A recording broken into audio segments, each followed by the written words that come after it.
Today let's learn about exponents. So an exponent tells you the number of times the base is used as the multiple.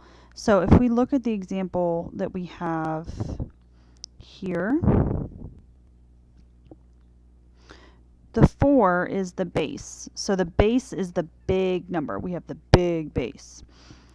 And the 3 is the exponent. The exponent is that little teeny tiny number up in the corner. So how do we solve this? Well, you write it out. So you take the base, which is 4, and you're going to write it out 3 times. So 1, 2, 3. And then you multiply them. 4 times 4 is 16. 16 times 4 is 64. So there's two different forms. The first form that I have circled, that's called exponential form. And that's called exponential form because I'm writing a number with an exponent.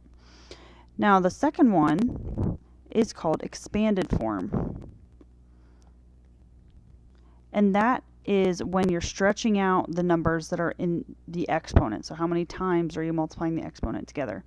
Or not the exponent, I'm sorry, the base. So we never, and this is one of the big mistakes that is made, is we never take the base and multiply it times the exponent. Bad, bad, bad. And you can remember from Taylor Swift, she says we will never, never get back together. But in math, we can say we will never multiply the base and the exponent together.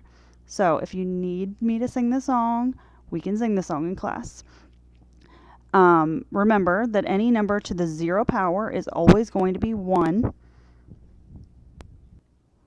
So anytime you see that 0 exponent, it's always going to equal 1. It could be 150 to the 0 power, and it will always equal 1. Now anytime you have a number to the first power, it's always, well, not any number, I guess. In this case was 0. 0 to the first power is going to be 0. 3 to the first power would equal 3. So it just kind of keeps the number the same. But when you have 0 to the 0 power, and this only works for 0, so if you have 0 to the 0 power, it's actually going to be undefined. So there's actually not a number to represent that. Alright, so let's do some practice with these. And so what we're going to do is we're going to take our exponent and we're going to write it in an expanded form, and we're also going to find the product. So we have two important vocabulary words here. We have cubed. And if you think of a cube is a 3D shape. So whenever we say cubed, it's actually going to be to the third power. So if we write this in expanded form, it'd be 6 times 6 times 6. And then to solve that, you would do 6 times 6, which is 36, times 6 more. And if you do 36 times 6, you get 216. The other important vocabulary word is squared. A square is flat, so a square is a 2D shape. So it's an exponent of 2, which would just be 5 times 5.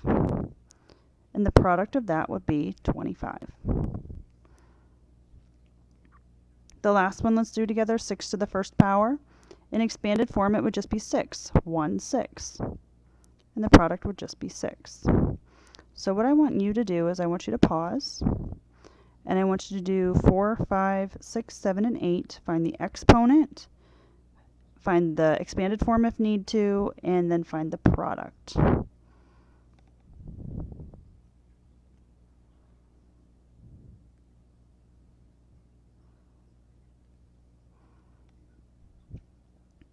So if we look at the first one, this is going to be 12 to the third power. And if you do 12 times 12, you get 144. Then you'll multiply by 12 again, and you get 1,728. 8 squared is 8 times 8, which is 64. This is 3 to the fourth power. The exponent tells you how many times it's multiplied together. You can do 3 times 3 and 3 times 3, and then at the end do 9 times 9, which is 81. 4 squared, or 4 to the second, is 16.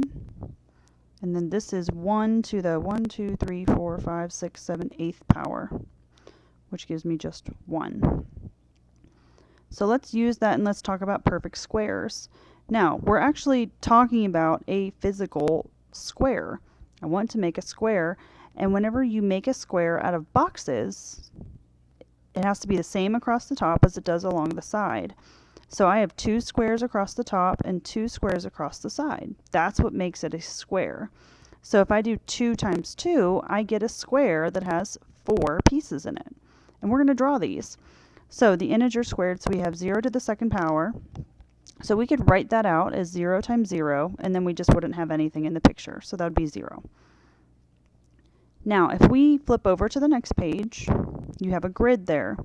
Let's draw the perfect square of 1. Well, it goes 1 across the top, 1 along the side. That's what it means, because we're going to write it out 1 times 1, 1 by 1, which gives me a perfect square of 1 little square, because 1 times 1 is 1. Let's do the perfect square of 2.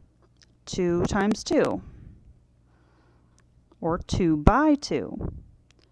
So I'm going to fill in 2 squares down and 2 squares across, which is 2 by 2. And if I count them up, 1, 2, 3, 4, I get a perfect square with 4 pieces. And 2 times 2 is 4. Same thing if I do 3. 3 times 3 would be the expanded form. If I drew it, 3 down, 3 across, it is a 3 by 3 square, which gives me, if I count them, 1, 2, 3, 4, 5, 6, 7, 8, 9 pieces, which is your perfect square of 9. So if you don't want to draw them, you don't have to. But you have to remember a perfect square is a number that actually makes a perfect square on a grid. So a number times itself is always going to be a perfect square. If you look at your multiplication chart, they're on the diagonal of the multiplication chart. So if you like to use a multiplication chart, that would be where they're located. But for right now, I want you to pause and I want you to fill in the rest of the chart with all of your perfect squares.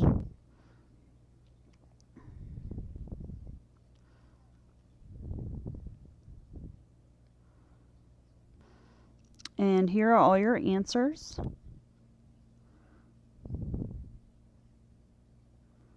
All the way down to 12. Okay, so the last thing that we're going to talk about today is we're going to take a quick introduction to the order of operations.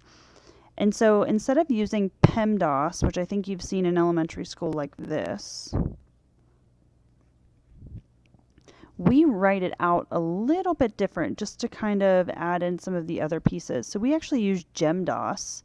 And instead of putting multiplication and division stacked on top of each other, we actually write them side by side because they're on the same step. It just depends which one comes first when you're looking at it when you read left to right.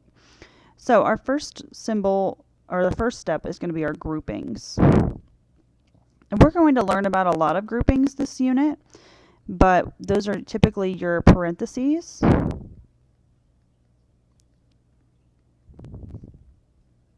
your brackets,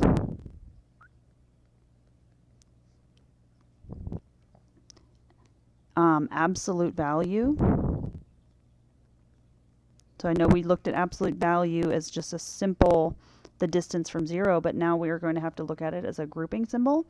And then we're actually also going to use fraction bars. I want to solve all the information on the top and then all the information on the bottom. The next thing that we're going to talk about is those exponents. So that's the second step. The third step would be multiplication or division, depending on which one comes first in line when you read it.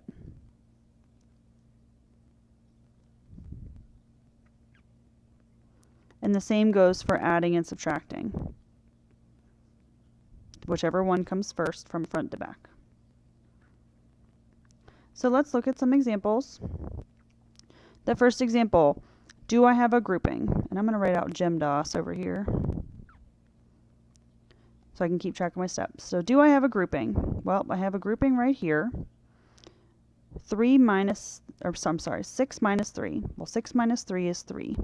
And I'm going to tell you always keep the grouping symbol until you've solved the number that's left inside. So just leave it there, because a number stuck inside a grouping just by itself, it's kind of like a fake out. It's not really a number with a grouping symbol. It's just there being protected. So our next step in this one, we don't have any more groupings because that one inside is just a fake out. So we're going to do exponents next, and I have 2 to the second power. And if you need to write that out, you can kind of do like a little side salad over here, because this is our main course with the problem, but we can do a side salad out to the side. So 2 times 2 would be 4. So this is 4, and bring everything down around it. And if you need to draw like a little box underneath and kind of fill in the box, that's fine too. Now I am done with my exponents. Now I have to do my multiplication and division, and I'm going to look from the front. What do I run into first? The multiplication, so I need to do that first. 3 times 4 is 12, divided by that fake out parentheses of 3. And then my last step is actually going to be this division, 12 divided by 3, which is 4. And please always circle your answers or put a box around them so that I can easily find them. Let's do another one together. Grouping, exponent, multiply, divide, add, subtract. Do I have any groupings? Yep, I do. 4 minus 1. So I have 3 squished against that parenthesis. Remember, that's multiplication, so if you need to slide in that multiplication sign, do so. 4 minus 1 would be 3, parenthesis, exponent, plus 22. Make sure you're copying it exactly as it is from above. Copy it down exactly as it is. I'm done with groupings because a single number in a parenthesis is just a fake out. I have exponents. 3 to the second power. If you need to write it out, that's 3 times 3. 3 to the second power is 9 times 3 plus 22. I'm done with exponents. Do I have any multiplication or division? Yep, right there. 3 times 9 is 27, plus the 22 I've left over. Done with multiplication division. All I have to do is do that addition, and I'm left with 49. Circle your answer, please. Okay, now number 3 gets a little bit more tricky, but I can still follow the same steps. Grouping, exponent, multiply, divide, add, subtract. So in number 3, we have a grouping, but inside that grouping, I have to either choose. Do I want to do the exponent, or do I want to do the addition?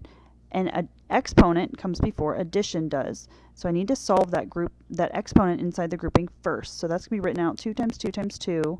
2 times 2 is 4, times 2 would be 8. So that's 8 plus 7, parenthesis, close it. People forget to close the parenthesis and then run into problems. Do I have any more grouping? Yep. 8 plus 7 is 15, times 4 plus 2 to the 0. Done with groupings. If you want to leave it in parentheses, you can leave it. That way it doesn't get lost. Now I need to do exponents, which is 2 to the 0. Any number to the 0 power is 1.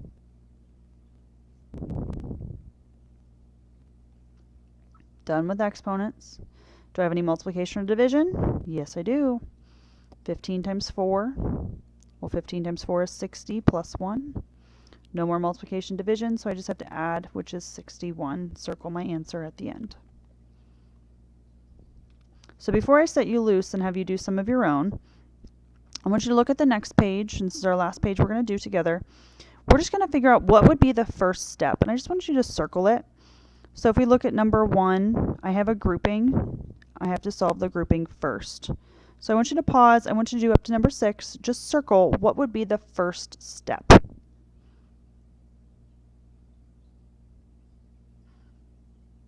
So in number 2, it would be this division, because multiply, divide from the front to the back. Number 3, I have a grouping I have to solve first. Number 4, I have an exponent. Number 5, I have that division first. And then number 6, I have that exponent to solve. So now what I want you to do I want you to try number 7 on your own. Pause when you're ready and we can check our answer together.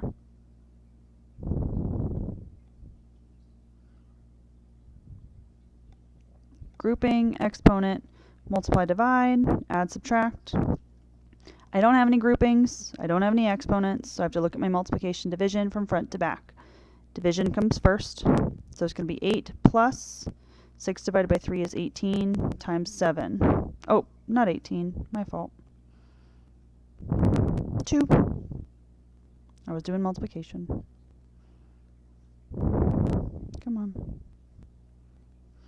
All right. Now I still have multiplication division right here. So now I have 8 plus 14. And then I get a final answer of 22. Go ahead, solve number 8. Unpause when you're ready to check your work.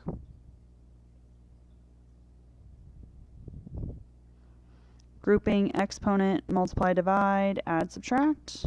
No groupings, no exponents. Division first because it's first in line.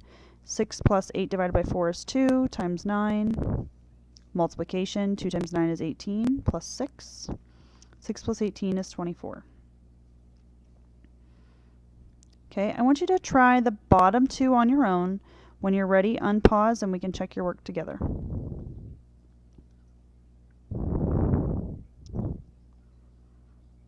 Grouping, exponent, multiply, divide, add, subtract. Grouping first. So I have 61 plus 4. Remember, when it's squished, it means multiply. 5 plus 10 is 15. Done with groupings, no exponents. Multiplication, division, right there. So I have 61 plus 4 times 15 is 60. Last step is to add them together, so I get 121. And then number 10, grouping, exponent, multiply, divide, add, subtract.